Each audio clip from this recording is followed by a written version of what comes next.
Hey friend, support this podcast by leaving a 5-star rating and review in Apple iTunes. And you can also do that now in Spotify and leave 5 stars for Infertility and Me podcast. This will just help increase our show's ranking and reach so that we can continue to reach more people and more friends who may be silently suffering with infertility too. Now, let's get into the episode.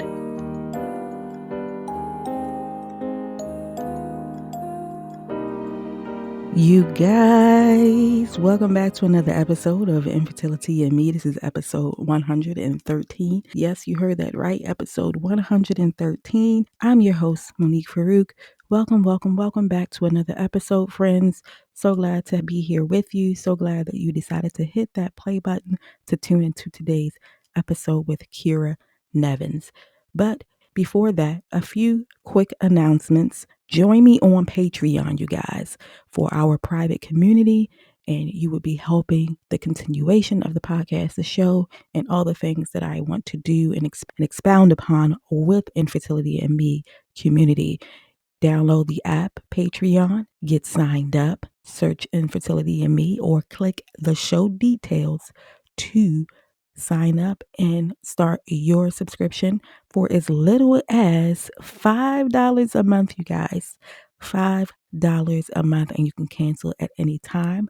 We also have private Discord chat so that you guys can connect with one another locally and or collectively and meet other people in the community and chat, and we'll do our monthly Zoom calls and check in with one another. We could do them more frequently if we get a lot of requests for it. After a couple of months of being a part of the Patreon community, you'll also be sent a very special gift of hope from me, designed by me, Monique, as my way of saying thank you to supporting the show and the community that we are building together, because we absolutely cannot do this thing alone, you guys. So tap that show details and let's build this community together. Our guest today and her husband went through 3 years of unexplained infertility, multiple rounds of Clomid, 4 unsuccessful IUIs, 2 cycles of IVF before welcoming their twin girls. 4 months after her girls were born, she found out she was pregnant because she was scheduled for a routine hernia that needed to be fixed due to her pregnancy with her girls. And so that's how she found out she was pregnant. So she tells us all about that. And she also tells us why she hid her fertility treatments from her family. And part of it is due to religious beliefs and her moral background beliefs as well. And so Ceire shares with us how she overcame shame into living a life of gratitude, embracing the present moment, and how she found her purpose as a fertility coach, helping women struggling on their journey to motherhood. This episode is for you, friend, if you've been feeling very shameful and guilty about your journey thus far. And then also her story will empower you and make you feel less alone, as well as giving some tools and advice on how you could rebuild your new identity. And I think that when we are diagnosed with infertility, we take on this new identity, which is quote unquote being infertile. And so we have to navigate our lives from then forward in finding a way to come into who we are now, and not necessarily using the title infertile, but just it changes you. We all know this. You can find Ceire at the Fertility Mama, MAMA.com. And on there, you can also find her on Instagram and connect with her there if you're seeking a fertility coach or if you just like to follow along. So we'll be back in just a moment, you guys, with Ceire. And we're back, you guys, with our girl Ceire, and she is so graciously woken up early just to come on the Infertility and Me podcast. So you guys should feel really, really special today, even though you're listening in the afternoon. We recorded really kind of early on a Sunday because we like to sleep in on Sundays. But Ceire, thank you so much, dear, for coming on the show and hanging out with me to give us a little bit more about your story and offer some hope and some inspiration to others out there who may be in a similar situation that you found yourself in. I am so grateful to be here, and I'm so happy to be a part of sharing my story and helping other women to find peace and resolve on their journeys as well. Oh, absolutely. We could all use a little bit more peace right now with these trying Absolutely. times. Okay. Oh my gosh. So look, how did you and hubby meet? Let's start Yes, there so with the we beginning. met way back when I was a spring chicken at 19 years old. And he was 21, and it was actually in between a summer break for college. I was going into my sophomore year, and we met. He's from my high school, actually. He's in my sister's grade, and he asked me out at one of the parties we were at, and we've been together ever since, which is a long time. Yes, it is. Yes, it is. But it's very unique nowadays to have a Yeah. relationship for that long coming out of high school. So kudos to you guys. Okay, hand claps for you guys for making it work, for doing the work, because that's what marriage is about: doing the work and meeting somewhere in the Absolutely. middle. To find a little bit of Absolutely. happiness together. So you guys been married Yes. for quite a while, quite a while, and what point and how old were you guys when you really started trying to conceive? I'm sure you didn't jump No, right into right. it and such, being in your Yeah, early so 20s and we all. got married pretty young. We got married when I was 25 and he was 27, because we had at that point, been together for about 6 years, and people around me. My sister was married, and actually, my best friend at that time already had 2 kids. She had kids young, and so we got married young. But yes, we didn't start trying right away at the beginning. We wanted, I had some career goals I wanted to meet, and we wanted to travel and things like that. So we started trying when I was around 27 and he was 29. But when we did get married, I did go off birth control right away because I did just have this like fear in the back of my mind that I would have infertility issues. Even though I had no signs for that or reason for it, my mom had all Mm, 4 of us, about a year apart. I'm one of 4. And so I really always wanted to emulate that family when I grew up. We are from Ireland and moved over to America when I was 5. And so we were always really close growing up and really just had each other. And it just became a strong belief, which I realized later as I went through my journey, how important I thought tying 4 children in was to my happiness. And so, yeah, so I did go off birth control. And then we didn't start really trying till I was 27. So when you said just a minute ago that you had a fear in the back of your mind of having some kind of fertility struggle, where did that come from? Was it something did you know someone who had had fertility struggles in like your family or something? Or No, was it's it so just like this funny. innate I thing? think it's because I wanted it so badly. Mm, And I say that because I wanted it so badly, but I had no reason to think that. And so when we did start trying, I was still super hopeful. Like I just kind of was like, I want to be off mm-hmm. birth control and get off hormones. And I still felt like there was like something that it was doing to my body, even though there is no, I don't think, scientific proof that it does. I just was like kind of paranoid because I wanted it so badly. And Gotcha. yeah, and so then when we started trying at 27, it was carefree and fun. And we were actually, when we decided to try, it happened to be around a time that we planned a family reunion back in Ireland. And I remember just thinking Mm, like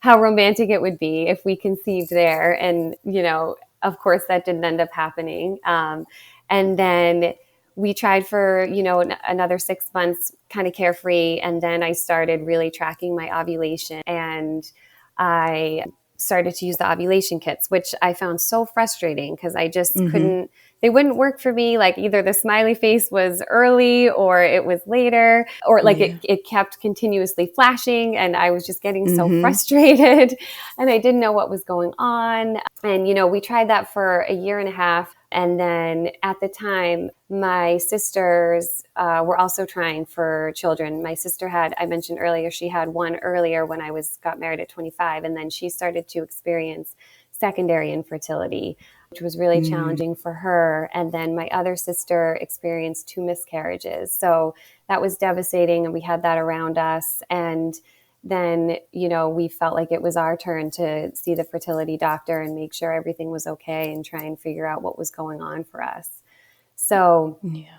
luckily, I kind of made the guesswork out of the research, took the research out of looking for a doctor because I was referred and used my sister's doctor that they were Mm-hmm. using. Mm-hmm. And when we went to meet with her, we did all the tests and she diagnosed us with unexplained infertility, which was kind of both a gift and frustrating at the same time, because we wanted to find answers.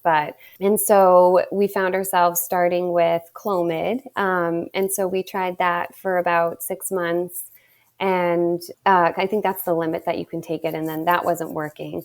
But at the time, I remember that it felt so drastic, where we find ourselves in this journey, that the steps we take, we don't picture ourselves there. And I remember even with Clomid, my husband and I were so nervous that we would have twins, because it increases your chance, I think 5 to 10%. And at the time, that was, we were petrified to have twins.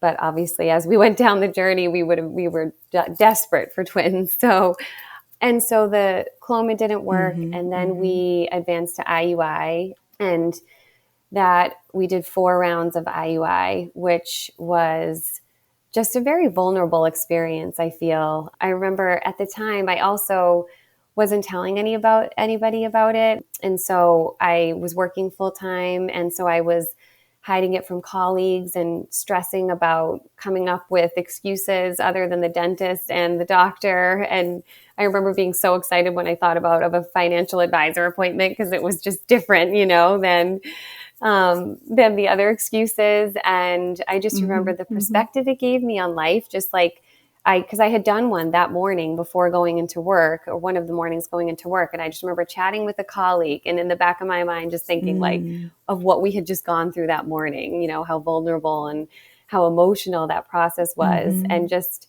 kind of, it gave me that understanding. We just truly never know what other people are going through, and, how important it is to be empathetic and kind and all of that. And so we had done the 4 IUIs, and then that didn't work. And then here we were at a crossroads to make a decision to do IVF.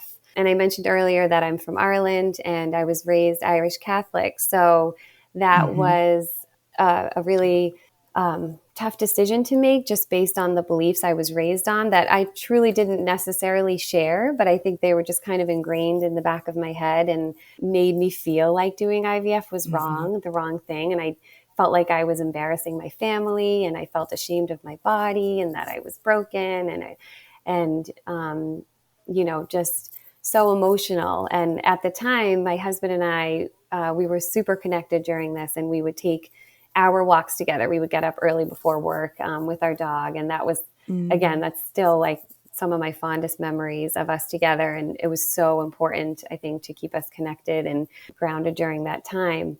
But during one of those walks, when he was trying to convince me, because he was all on board with IVF, he used the example of just if I had gotten cancer or another disease, like I would use any medical advances and science to help me through that, And it's funny now looking at it, I totally don't see a difference between like a kidney transplant and like using a surrogate or, getting help in this at all, But as I mentioned, just with my upbringing, I hadn't pictured myself in that position yet. And so I hadn't really expanded on that thought much. And so once he explained it to me that way, I was totally on board. And so we were ready to do IVF. And then once we made that decision, I was so excited. And we were told our chances were high. We were told they were about 60% because of our age, where we were young and our diagnosis was unexplained. So I truly just, I didn't have so much knowledge and education on IVF. And so I had just thought that the first round would work right away. And, now I have obviously a much better understanding working with other women and helping other women.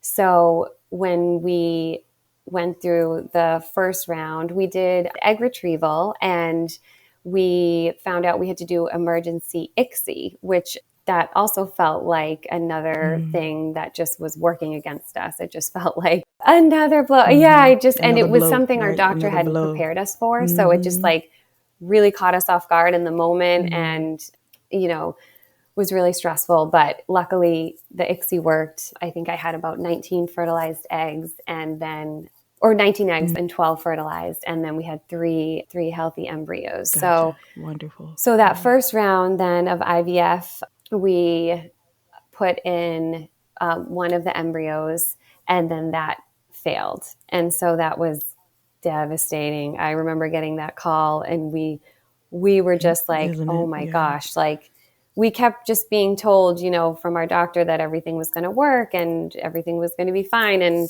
here we were, a year later after 6 months of Clomid and 4 rounds of IUI, and now this IVF had failed, and we just felt so defeated, and so then after that one failed, then, we decided to move forward again with the next round. And at that point, I just decided that we needed to put in 2 embryos. I was like, we need to advocate for ourselves. I was like, I can't go through this again. Like, what they're saying is not working. And so we got the approval to put 2 in, how our beautiful twin girls arrived. So they're fraternal. So yes, they are. They are fraternal. Yeah. Oh, wonderful. Wow. How old are they? How old are they now? They are 6, actually. They're everyone's birthdays. So my son, he was a big surprise right after the twins.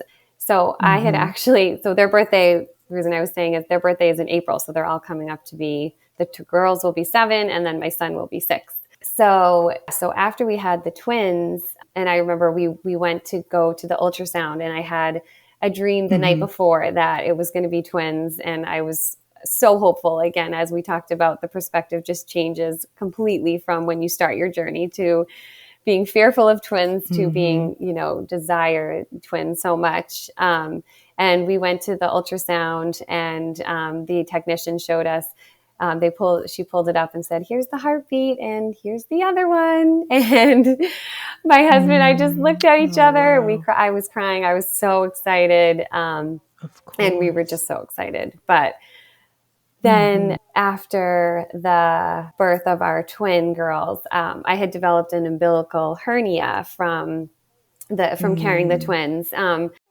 Yes, a lot of stress in the body. Yes, absolutely. Yeah, and so I was actually going in, excuse me, for surgery to get it corrected. And I happened to have a routine doctor's appointment about 2 days before it. And so she had known I was going in for surgery, and they would have done a routine pregnancy test there anyway. So she did it for me.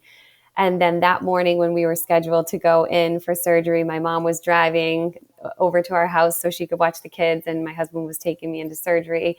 And I got a call from my doctor that we were actually pregnant. And we were like so taken aback. We were so shocked. Yeah. We just never thought like our bodies could do it. And I just didn't know I was pregnant. It was only 4 months after the birth of my daughter. So I felt like my stomach was I thought it was just expanded and was going to be that way. And it was the hernia. And so that was just such a beautiful, wonderful moment that I never could have thought we would be one of those stories. Beautiful. And our doctor had warned us. She said, what are you going to use for birth control? And I just remember like dismissing it, kind of being like, she doesn't know what we've gone through. This is never going to happen for us naturally. And it did. And it was such a gift. It was the best gift we ever had. It's wonderful. So I want to go back to when you guys were still in the thick of things. Did you ever feel as if you were being punished because of your decision to use help and not leaving it to God? Honestly, that is a great question. And I think some people's comments can be insensitive, and people can say, why don't you leave it up to God? Or even people that I've worked with secondary infertility, like, why can't you be happy with your one son or whatever, or children that you have? And I think that even though I said to you earlier, I was comfortable with my decision, I think I lied about it after, and I didn't tell people. So I think there's a difference between hiding your story and your journey as you're going through it, and selecting a small group of people that you're comfortable sharing it with, because once you open it up out there, it's really hard. Then people ask you about it, and if it doesn't work, you have to talk about it, and you may not want to, talk about it with so many people. And so I think there's a difference between keeping it quiet and then lying about it after. And so I found myself after telling people, that we had twins in our family, which we actually did. So I convinced myself I wasn't lying, but of course I wasn't being truthful. And I think, going back to your question, I think those half truths. Yeah, exactly. Those half-truths. Exactly. And I think going back to your question is like, I had thought that I felt really good about my decision and that, I wasn't feeling guilty, but by holding on to that lie, I was holding on to the shame and the embarrassment. And so once I finally let that go, I felt so free. And it's just why I'm so passionate about being a fertility coach now and helping women to own their stories and with conviction and confidence and know that nothing's wrong, they're not broken and they're not a failure. And I think we lose ourselves so much in our fertility and with experiencing infertility. And I'm just passionate about helping women like find themselves again and experience joy through such a challenging time and put themselves first. And so I think there was a couple things that made me be open about my story. Was I think when I stepped into motherhood, I was really truly just wanting to be the kind of person that stood behind their decisions. And I never wanted my kids to feel, of course, if I wasn't talking about it, then they would feel ashamed about it. And I never wanted them to think I was ashamed because I truly, truly wasn't. It was the best decision I ever made.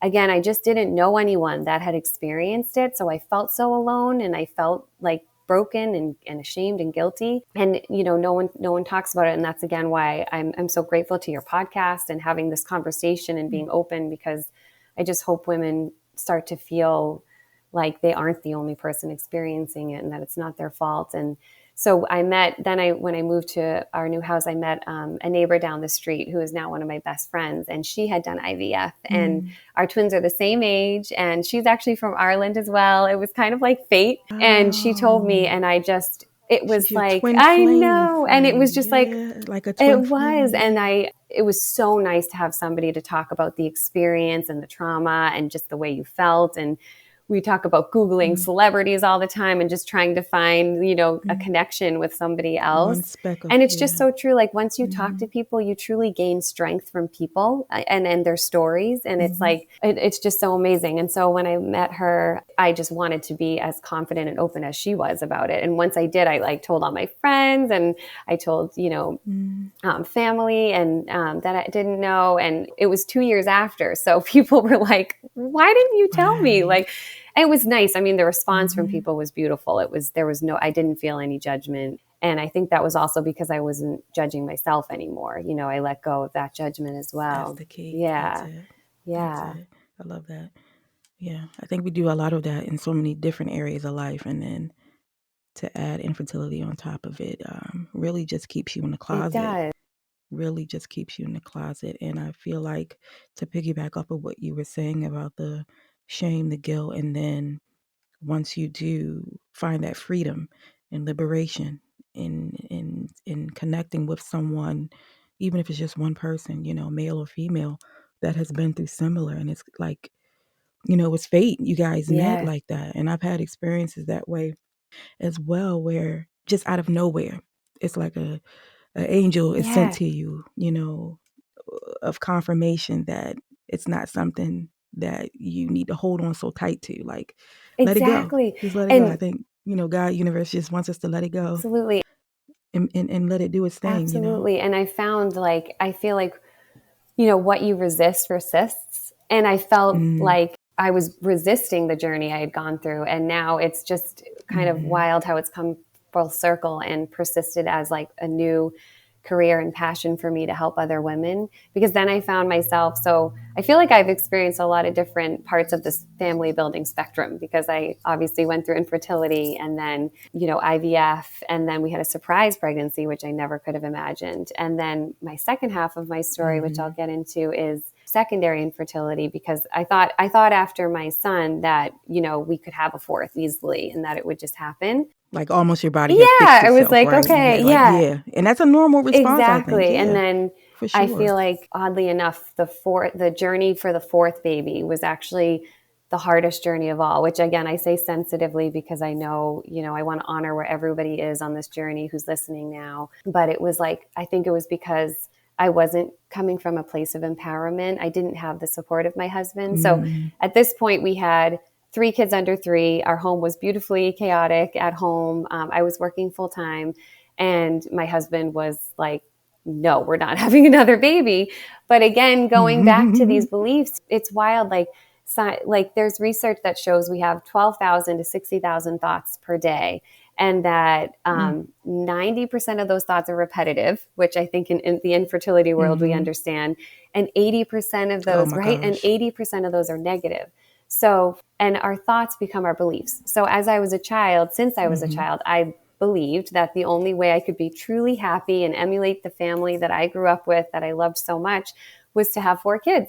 And I just became so, and it's like, when do we actually really truly step back and reevaluate some of those beliefs that we kind of just continue to repeat, you know, in our new identity. So I was, you know, a child that didn't have any kids yet. So my new identity was a full-time working mother with 3 kids under 3, a husband that did not want to have another baby. Yet I became so siloed and focused on that one goal. And I just kind of was living on autopilot, and I was missing the joy in front of my beautiful kids in front of me and fighting with my husband all the time. And so finally he agreed to having a 4th. And so I took my birth control out. I had the Esplanade, I think it's called, or the arm birth control that you have to take out. And made the decision, you know, he said, well, I'm not doing any assisted reproductive help. It will have to be natural. So then this is when I became like obsessive over anything I could do to control it, my diet, my environment. And so I started reading all these books. I read Take Control of Your Fertility by Toni Weschler, which is a great book and gives you such education on your body. I still use it for like my hormone health today, but it taught me about the 3 signs of your fertility, 4 phases of your menstrual cycle. And then I also read the book, It Starts with an Egg. And then that taught me about like endocrine disruptors. That's yeah, like it is. Yeah. And it's again, like, and that's a great book. But I think that another reason why I do what I do today is to help women come from a place of empowerment, because I think sometimes we can overload ourselves with information about those things, like especially endocrine disruptors, and it becomes paralyzing, and you know you can't do anything because they're all around us. So I actually, and it's just like somebody else who was like terminally ill, somebody who's terminally ill, and or any other serious disease, lupus, anything like that. You know, right? it unfortunately becomes a part of your identity, which then, when something is a part of your identity, what do you want to do? You want to learn more about it, even if it's toxic, the way you're going about doing it. Do the best you can with what you learn and applying it to your everyday life and still finding joy, you know? And so I became vegan during that time, and I became obsessive. I almost became, there's a term for it called orthorexia, which is where you just obsess over what you're putting in your body has to be like healthy, organic. And, you know, I would, you know, not go out to dinner. I wouldn't do dinner plans because I didn't want to eat the food. I would bring my food over to my mom's house or my friend's house. And it just became so much. And I just kind of became resentful of my husband as well, because I felt like he wasn't, you know, putting effort in, and that was because he really didn't truly want a 4th. And really that balance, that's a lot. That was a lot. It was really hard. And I remember, excuse me, at one of my lowest points, I had just got a new car, which was a little bigger. It's a Chevy Traverse. And I was just angry with my state of mind. I had probably got my period that morning, and I was pulling into the CVS parking lot, and I hit a parked car, and I was just like, started crying in the parking lot. And I just was like, what? I've got to change like my mental state. You know, it was like, I couldn't go on living like that. Like I had to make a change. And so when I got home that day, I actually started researching, and I called a fertility coach. And even just from that, making that one step, which is so hard. And that's why whenever a woman picks up the phone and calls me, I'm so honored. And I'm so proud of them for making that step for themselves, because I just truly know how hard it is to reach out for help when you're in those moments. And so even just from that one call, it was a consultation call. I just kind of heard all this stuff I was regurgitating to you, my husband not wanting it.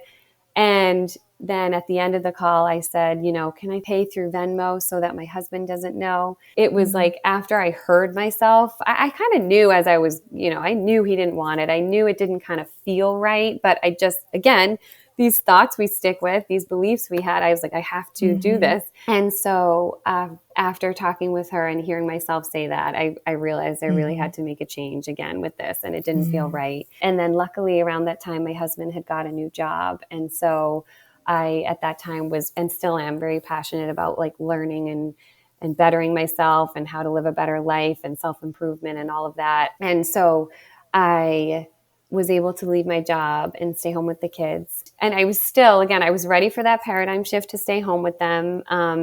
But in the back of my mind, even though, as I said, it was a struggle, I still was like, ooh, maybe this will convince him that we can handle a fourth and he'll really want one, And so I started my journey through the Institute of Integrative Nutrition, which is a wonderful health coaching program there. And it really just teaches you about how to live fulfilled life, eat all the healthiest food and be physically healthy. But if you're not mentally healthy, if you're not, balanced in other areas of your life, like your relationship, your career, your movement, your spirituality, then you're out of balance, And so it's aligning all of that and together. Getting those chakras in order, you guys. For Yes, those exactly. who know about, yeah. And so it was the best thing I've ever done, because it pushed me towards my passion of helping other women, and it pushed me towards healing myself through this journey and identifying, writing down all my values. When's the last time we've sat down and written our values or thought about our beliefs?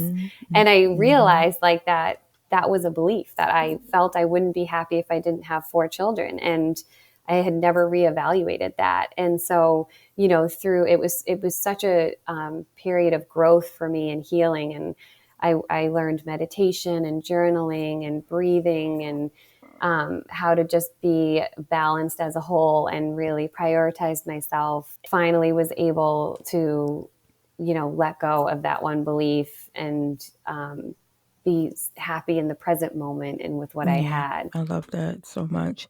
And it's just unfortunate that your new identity with the new beliefs, and then getting the help and being proactive about bettering yourself had to come that way, I think it was one of those signs from the universe. I feel like, at the time I was also kind of getting empty in my career. I was a jewelry buyer for 10 years. And, I feel like it was almost like, now in hindsight, it feels like it was meant to be. It was like kind of a path created for myself that I never would have, right. And I never would have imagined all of these pieces falling into place. And, I feel like now I'm living with such purpose and passion to help other women and through their journeys. And it feels good.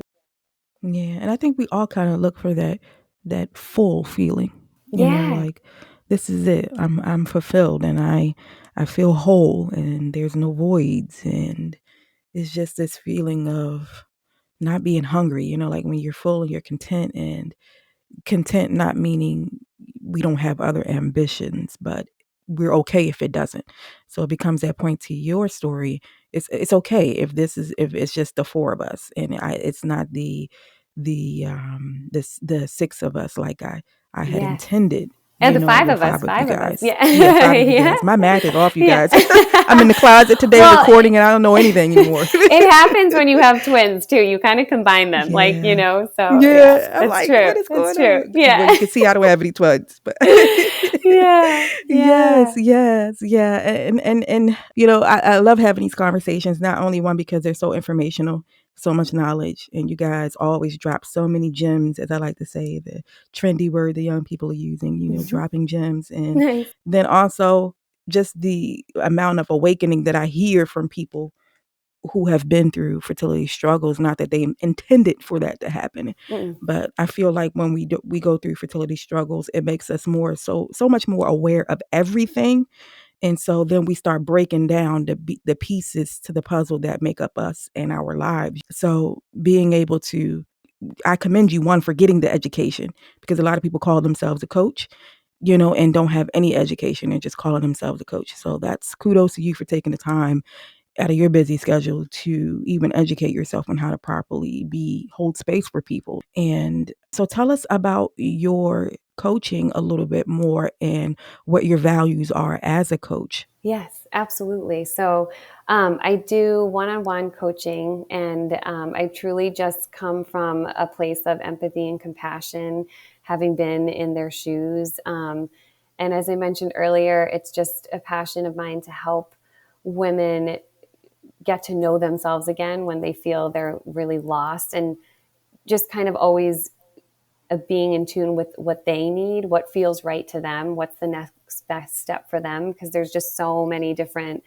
outside noises with infertility. And I think another thing that fertility coaches do is fill in that gap between, our well-intentioned family and friends that can sometimes say insensitive comments that just kill us, and just having a separate outlet of someone that kind of has been there and understands, and a sounding board and an advocate to help you make decisions throughout your journey. There are so many different aspects, so it's really unique to the person, meeting them where they're at, if diet's something they want to work on, or if it's relationships. And really, I'm very passionate about the mindset. I truly love, from my own healing experience, what meditation and journaling and breathing and intentionally creating time for that in our day to help manage our anxiety. And I still do that today with just my life, and I also have on my website, I have a self-care challenge, and that also is kind of intended for the 2-week wait, but can be done at any time. And it has a lot of different workbooks in it, like I mentioned, has a guide for meditation, journaling prompts in there, relationship quizzes and personality tests. And then there's a 14-day journal at the end to keep you accountable for that as well. Wonderful, wonderful. Thank you for sharing about your practice as a coach, as well as all the freebies you like to give away to the community. So, for a last word for the community, a bit of hope for them, you could do that at this time, Kira. Yes, I would love to. A quote that I love by John Lennon is, "It's going to be okay, and if it's not okay, it's not the end." And I just really want to honor everyone where they are in their journeys. It's infertility has been compared, the psychological impact has been compared to people with cancer and serious diseases that we talked about earlier. And just really just honoring yourself, giving yourself grace, feeling your feet, like prioritize yourself, reach out for support. I think what's so great now versus 7 years ago when I was going through it is there's just so much more people talking about it. There's more support groups, and it's just so important to take that step and get the support that you need. Thank you for that, and I totally agree.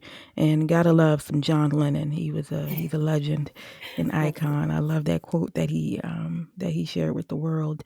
And so, yeah, you guys, in the show details will be all of Kira's information, so you can connect with her on IG as well as through her website. If you're seeking fertility coach and you feel like you and Kira might be a good match, go ahead and book that consult, that call, and get more information from her website as well. And get those freebies, okay? Get those freebies for yourself. And then you guys know where to find me as well on Instagram at Infertility and Me Podcast, as well as on YouTube. And don't forget, sign up for Patreon, you guys.